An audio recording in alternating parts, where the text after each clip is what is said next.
So today we have two new FPV drones arriving from Gep RC.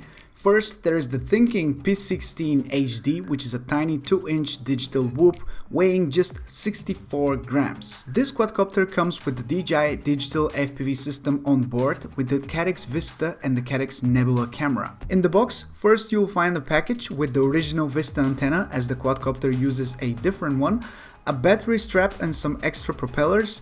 Then you will see the quad itself, which is absolutely tiny, and as usual you also get some stickers, warranty information and quick start guides. Out of all the smaller digital tiny whoops I've tested so far, this one is definitely the smallest and lightest, but it doesn't feel cheap.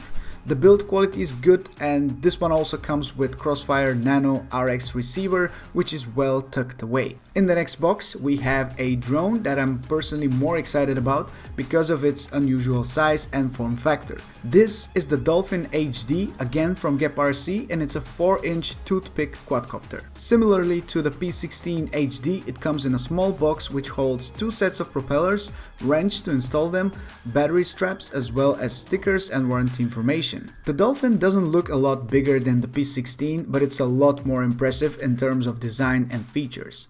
It holds the Caddx Vista, but this time with the original Caddx Vista camera, which has better quality, and you will see that in a minute. As far as flying the quadcopters, I had mixed feelings in the beginning. The P16 is a 3S quadcopter, and since I don't have 3S batteries, I tried it with a 2S 650 mAh battery, which was obviously not the best choice for this drone. It flew pretty badly, lacking power and with lots of jello from the camera.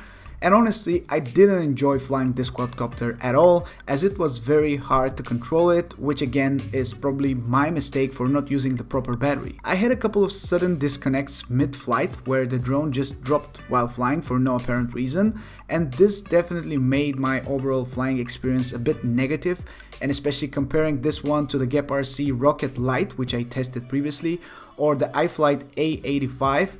I think this one is a lot worse in my opinion. The price of the P16 is $240, and for this amount of money I think you have better options out there. Jumping to the Dolphin HD, and here is where I can say I had a great time flying and testing the quadcopter. It feels very fast and nimble, and it's definitely a very capable quadcopter which you can use for freestyle or even racing if you want. The quality of the camera makes a huge difference, and it's a lot more enjoyable to fly with it compared to the P16. You see a little piece of the motors in the frame while flying, which is a bit unusual at first, but you quickly get used to it. Overall, the build quality is great, and the canopy doesn't feel like it's going to break when you crash the drone. The Dolphin weighs 166 grams without a battery, and I flew it with a 4S 650 mAh battery for roughly 4 to 5 minutes flight time with each pack. The only negative thing I noticed while flying the Dolphin HD is a little twitching every couple of seconds, which sometimes you don't even notice when you're freestyling, but when flying for a longer period of time in a straight line, it could be quite noticeable and annoying. I think this issue might be due to the frame design, and I'm not sure if that issue can be fixed with tuning the quadcopter, although it already comes pre-tuned from Gep RC. Other than that, I enjoyed flying with the Dolphin a lot, and it really seems like a very capable quadcopter, coming up at $319 with the digital FPV system and Caddx Vista. And that's it. These are my impressions after trying out these two new drones, the Gep RC P16 HD and the Gep RC Dolphin HD. I hope you guys enjoyed the video in a little bit of a different format from the usual. Let me know what you think about this video below, and subscribe for more videos like this one. This is Mike from Drone Supremacy. Thank you so much for watching, take care, and I'll see you in my next video. Ciao!